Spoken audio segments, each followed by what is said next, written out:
بكتاب الله والسنن التي أتت عن رسول الله تنجو وتربح. Thot Omeri radhiyallahu an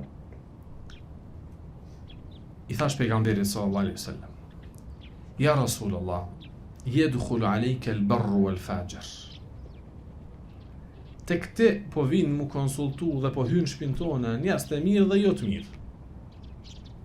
Sikur ti kishe urdhëruar gratë tua që të mbuluhesh. Por shkak se ata nuk kishin dhoma shumë. Shtëpitë e pejgamberit sallallahu alaihi wasallam përbeshin nga një dhomë, që një dhomë shtëpi quhej.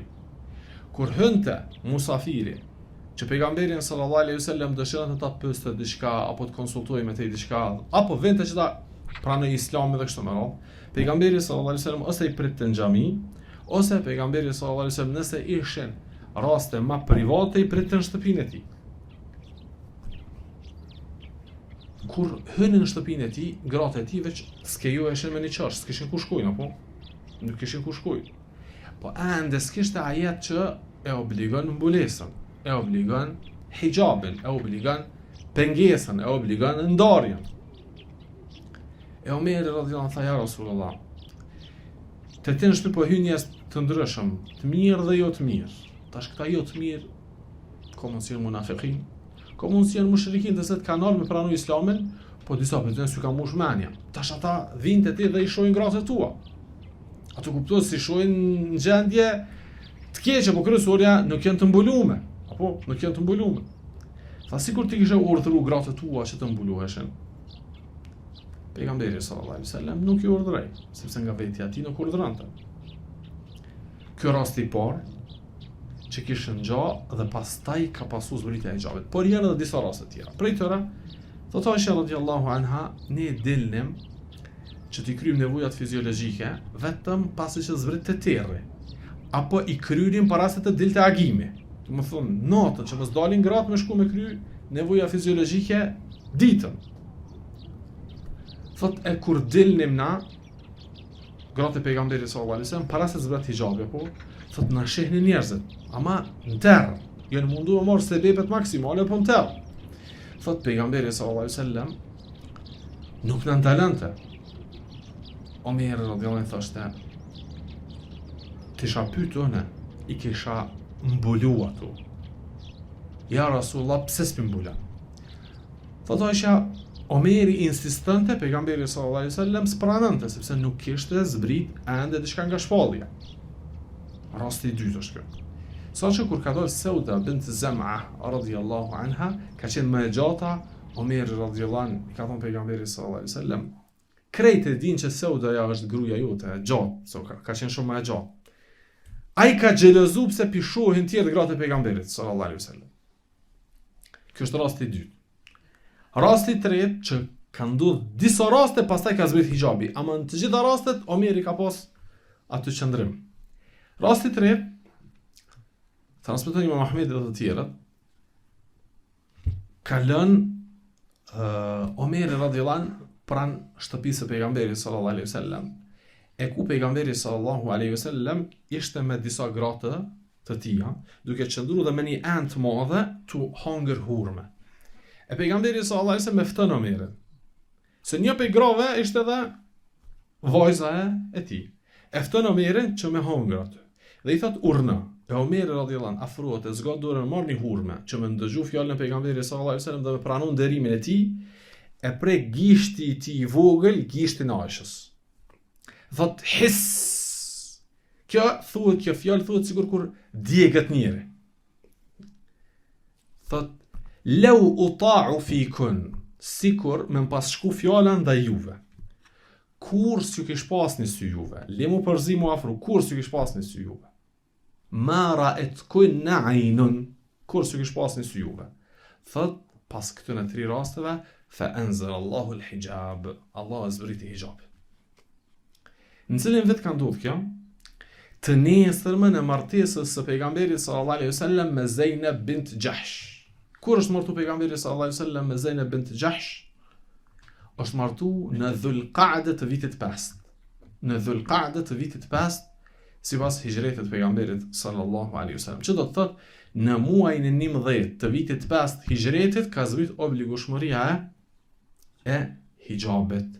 Obligueshmëria e hijabit ka zbrit në fund të vitit 5. Ngjarjet, raste që i lexojmë në histori, të cilat kanë të bëjnë me betejën e Bedrit, betejën e Uhudit, edhe betejën e Ahzabit dhe kështu me radhë, gjitha janë para se zbres hijabi, para se zbres mbulesa, para se zbres urdhri i ndarjes së burrave për i grave, apo? Për këtë shkak nuk ka të drejtë dikush mu argumentu me ato raste pas zbritjes së hijabit. Nuk ka drejtë mu përdor ai rast si argument dhe mu zbatu pasi që ka zbrit hijabi, apo pasi që ka zbrit hijabi nuk ka ekzistuar mundësia që të përzihen dhe nuk ka ekzistuar mundësia që të duket diçka prej tyre. Për këtë edhe Omeri radhiyallahu anhu insistoi derisa Allah azza wa jalla zbriti hijabin. Ajeti hijabit që përmendet në hadithin e Buhariut dhe të Muslimit dhe të Imam Ahmed dhe të tjerë, është ajeti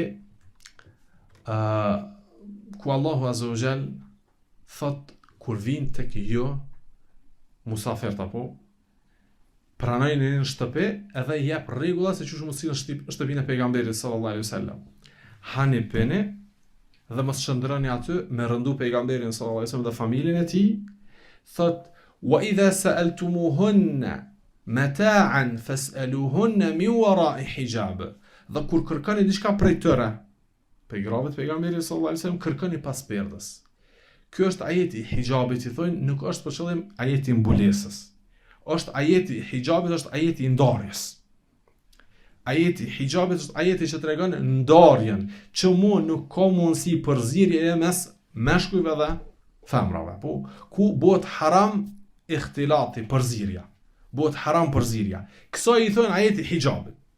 Ndërsa ajeti i mbulesës është ajeti ja nisa an-nabiyyi, jo, thot Allah azza wa jall, qul ya ayuha an-nabiyyu qul li azwajika wa banatika wa nisa'il mu'minina yudnina 'alayhinna min jalabibihin. O pejgamber, thuaj grave tua, bijave tua dhe grave të besimtarëve le të vënojnë xhilbabin mbi trupat e tyre. Apo ky është ajeti i xhilbabit. Është edhe një ajet tjetër që është ajeti i khimarit, apo wal yadribna bi khumurihin ala juyubihin. Dhe le të vendosin khimarin e tyre mbi trupat e tyre. E dietarët kanë thonë mbulesa është 3 etapa, 3 faza. Mbulesa e plot është hijabi, që do të thotë mos me ekzistu përzierje, po me pas ndarje. Kjo hijab do të thotë perde, pengesë. Që kjo është mbulesa e parë, që është bo farz. Edhe krejt ato kanë ardhur pas kësaj, kur është ndalu përzierja dhe është obligu ndarja mes gjinive. Kuptuat ata të cilët nuk janë mahram, apo jo ata të cilët janë mahram. Pastaj ka ardhur ajeti i dytë që urdhëron me xhilbab, pastaj ka ardhur ajeti i tretë që urdhëron me khimar. Çka është xhilbab dhe khimar kanë diskutuar dietarët më saktë. Wallahu alem, është xhilbab është ajo që mbulon trupin, khimar është ajo që mbulon kokën. Khimar është ajo që mbulon kokën, vendoset mbi kokë dhe lëshohet të poshtë, ndërsa xhilbab është ajo që mbulon trupin. Do të thotë, do të më pas diçka që mbulon trupin, diçka që mbulon kokën, edhe do të më pas diçka që i ndon të dy gjinit. E pejgamberi sallallahu alajhi wasallam pas zbritjes së ajeteve të hijabit, apo pejgamberi sallallahu alajhi wasallam u ka rikujtu çështjen e ndarjes në xhamia, apo ajo ka ekzistuar, po ajo ka rikujtu, dhe për këtë shkak mas asaj kohe sahabët kanë qëndruar më gjatë në vendfaljet e tyre, derisa gratë janë shpërnda. Dhe mas asaj ka ardhur urdhri që pejgamberi sallallahu alajhi wasallam ka thënë gratë le të ecin nëpër qoshet e rrugëve, burrat të ecin në mesin e rrugëve, apo mas asaj ka ardhur ai hadithi pejgamberit sallallahu alajhi wasallam iyakum ad-dukhul ala an-nisa.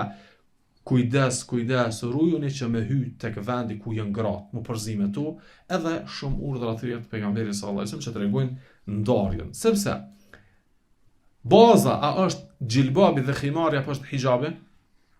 Cila është baza? Baza është hijabi. Do të thotë mos të ekzistojë përzierje, të ketë ndarje me diçka një pengesë faktike, sepse si të ngritet hijabi, ndarja, pastaj afrimi është shumë evident, edhe nëse ka khimar, edhe nëse ka xhilbab, edhe nëse ka të tjerë, apo? E për këtë shkak na duhet me këmbgul në atë që Allah Azza wa Jalla ka filluar, po ai është ajeti i hijabit që të vendoset pengesa mos të përzihen. Do të thotë maksimalisht mos të përzihen. Përzierja ndodh minimalisht nëse është e nevojshme. Përndryshe hijabi është çka. Çështja e mbulesës së kokës, mbulesës së trupit është xhilbab dhe khimar, e që pastaj diskutimi i ulemave ka rënë aty se a ka obligim krejt, a ka obligim me lënë dorën shplut, fytyrën shplut apo jo, është mesele khilafie. Ndërsa s'ka hiç khilaf te xhilbabi. Domethënë, a ka khilaf te xhilbabi? S'ka khilaf te xhilbabi. Se krejt thonë se xhilbabi është farz, e që faktikisht krejt thonë se hijabi është farz, pengesa apo ndarja. Ndërsa te forma e khimarit dhe te forma e xhilbabit ka mundësi me pas diskutim apo se sa dhe çka. Ndërsa këtu te el hijab nuk ka fare diskutim. Për këtë shkak na a duhet me nxitu dhe me thonë veç më lau tani dil, shka bën çka dush, jo. Na duhet me insistu që e mlut ama mos të përzihet. Sepse Allah Azza wa Jalla fillimisht e ka ndalu përzirjen, pastaj e ka ndalu edhe daljen me flokë të zbulume apo diçka të tillë. Apo parimisht është ndarja, përzirja, e jo vëno shamin shka ku dush, se tani nuk është realizu hijabi, apo nuk është realizu hijabi. Po ti mos u përzi, që kjo është baza, mos u përzi. Pastaj këto tjerat padyshim që duhet mi zbatu, ama shumë ma e kapshme është ajo që Allah Azza wa Jalla ka thonë, apo njëherë të ndahen, e ju rrin me një ambient të mbyllt, me një tavolin ul, ama një kështu një ashtu, mas pari të ndahen, apo mos të përzihen, pastaj shkon duke u avancu. Ka mundësi, nuk është keqësisht e mbuluar, me mbulohet, ama kur ndahet pe meshkujve, fitneja asaj sa është. Për këtë shkak kam pas përmend dhe pra po e përmendi, ka mundësi një gru me hyrë në xhennet, pasi që ta realizon hijabin, edhe nëse shamin në kry xhilbabin e mon minimalisht. 5 herë në ditë veç e vënon edhe e hek. Veç fal namaz. Përderisa është ndame nga burrat. Rën shtëpi të saj, rën ambiente ku se ka obligim mbulimin e trupit, ajo le të shkon tek Allah Azza wa Jall pa shami. Veç kur u fale ka vënu, gjithë jetën e saj ka jetu pa shami, ama ka jetu me hijab, ka jetu me pengesa, apo së është përzi me tjertë, e ka realizu hijabin, jo në trup, po në ambient që kërkot, apo edhe shkon të ka Allah Azza wa Jall, s'ka bajt shami shumë, ama ka bajt hijab, pa dushim që kjo është ma eron, apo kjo ma eron është. Për këtë shkak na du të me insistu që kjo me qenë baza që më kun të ndom dhe mos me pas përzirje dhe me pas ambientet të cilat ato rrin rahat dhe meshkujt rrin rahat, se përndryshe fitneja nuk shuhet me një khimar, e me një niqab, e me një xhilbab, apo nuk është pretekst për me dal niqabi, po pretekst për mos me dal për shpis është niqabi, sepse është ma eron, atër thu s'po dal heq, rrin shpe, e që atër realizot ma shumë hijabi, wallahu tabaraka wa taala a'lam. Kështu që kjo ka qenë, këto 3 ngjarje kanë qenë sebeb që Omer radhiyallahu anhu të insistoj për mbulesën e grave të pejgamberit sallallahu alajhi wasallam, për hijabin e tyre, edhe kështu me radh, derisa zbriti ajeti hijabit, pastaj xhilbabit, pastaj khimarit, dhe pastaj nuk u përzin kurr me kërken, dhe pastaj nuk i pa askush mu ato radhiyallahu anhun, dhe pastaj ato ishin tërësisht të mbulume. Edhe gratë e besimtarve, po, edhe gratë e besimtarve, muhaxhirinëve dhe ansarve, që shka në hadithin që është në Bukhariu nga Aisha, feshakakën e murutahun në fesër në kel ghirban, i morën ato qarshafat e tyre të mëdhajt zi, dhe të dhe mbulun dhe dukeshin sikurse qafka, do më thonë krejtësisht zi.